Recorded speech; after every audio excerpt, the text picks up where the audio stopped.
Hello class, and welcome to week 3 of US History 101.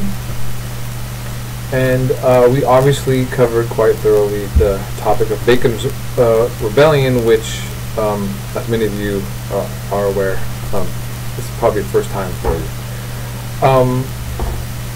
I just want to say I really like when I'm seeing students that are engaging with the text. I use that term a lot in reference to this. So your papers, when you're questioning Howard Zen or even remarking that you like or don't like his writing style, this is all acceptable, especially for the Sunday papers. So good job with that.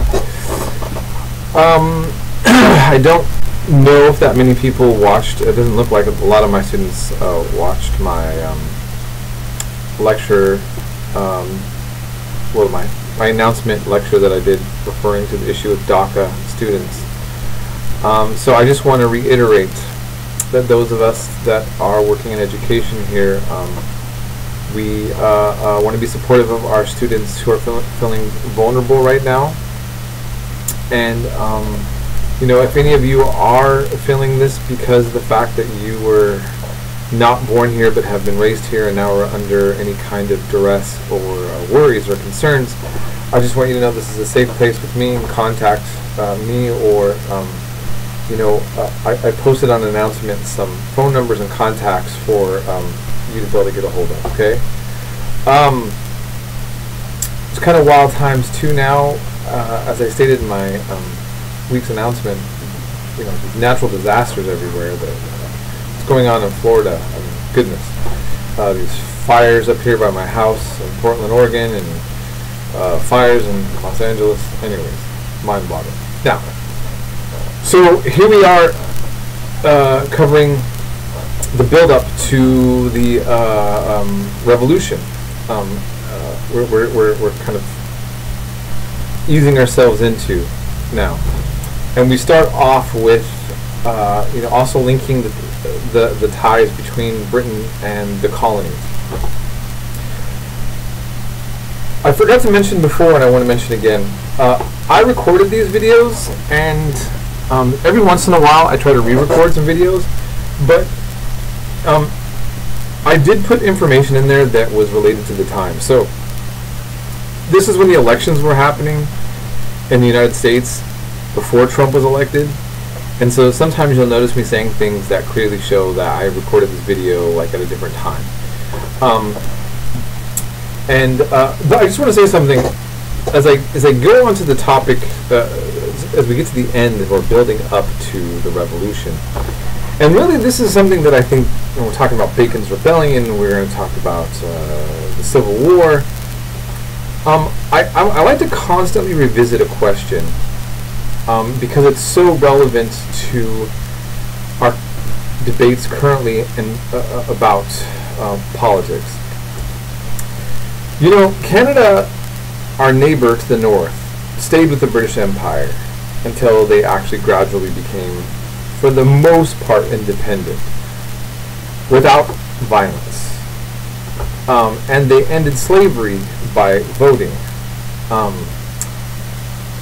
We, on the other hand, got freedom, independence much earlier, but through violence. We ended slavery through violence.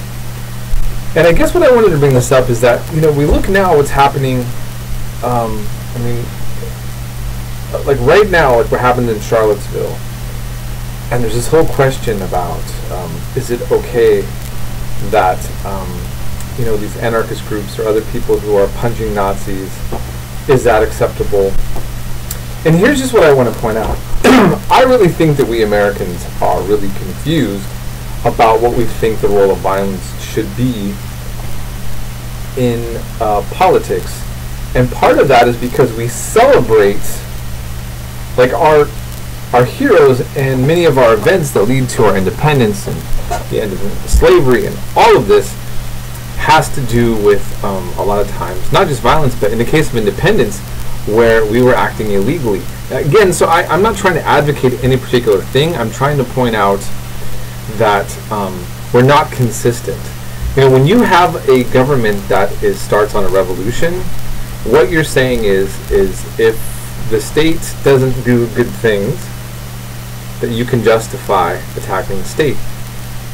And we'll talk about this more when we go over the U.S. Revolution.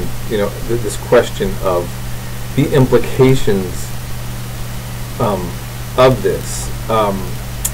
But I'm really wanting to stress, I want you to really think about this contradiction as we go along in further developments of conflict in the United States.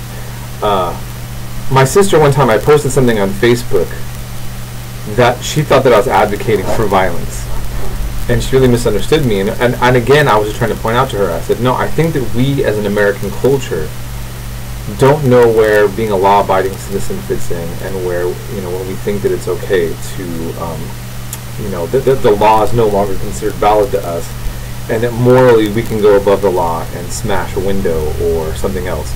And it's embedded in the way we created our own state. Now, you could disagree with that, and if you do, feel free to have a discussion with me on this announcement video.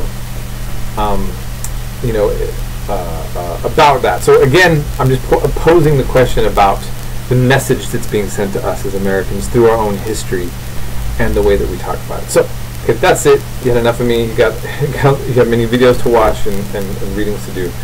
I hope you guys are all having a great week, and we'll be in touch if you need anything. Again, I always want to remind you to give me a call, and have a all right. Have a good week.